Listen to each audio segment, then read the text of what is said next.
they took us away, but to take our identity, I mean, that's what really hurts me. She calls them the lost children of Kalaupapa, possibly thousands born to Hansen's disease patients and then often put up for adoption, never to know their parents or where they came from. It's a story that was reported recently by our partners at civilbeat.com.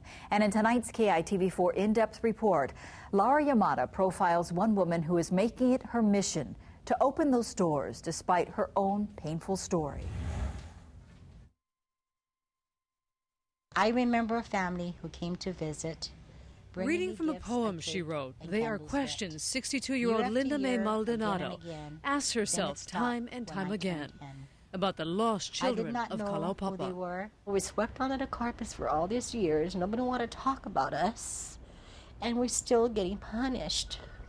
Adopted at birth, living in Pololo, then on the mainland for nearly 30 years. It wasn't until 2003 that Maldonado had a chance encounter that sent her life spinning.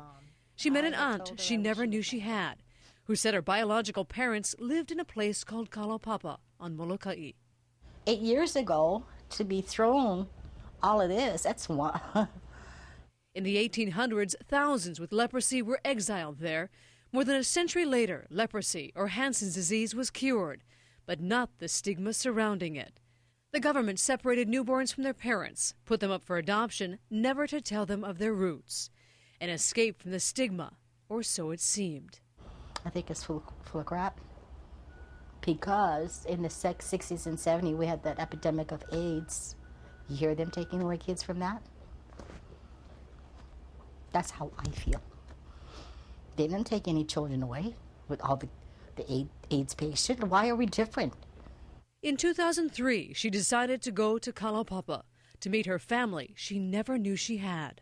My beautiful Aunt Lois that found me and took me back to meet my mom. These are the piggies. He's the one that told me that I looked like my dad. I had so many cousins, I didn't even know who they were.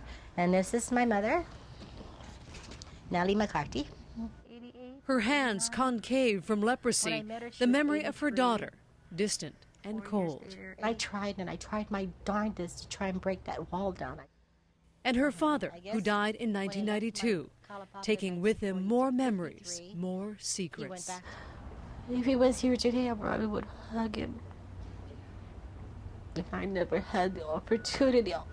In recent years, she's moved back to Hawaii to unravel her roots and be a voice for many more just like her. They're the lost children of Kalaupapa. I just want to do the right thing for them.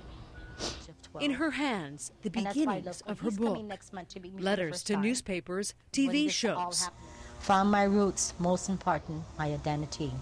And her poems, words she hopes that will one day inspire change.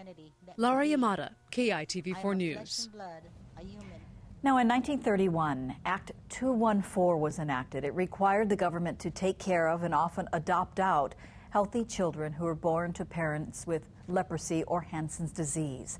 That law also requires 80 years must pass before such information can be made public. You can read more about Maldonado's personal story by going to civilbeat.com.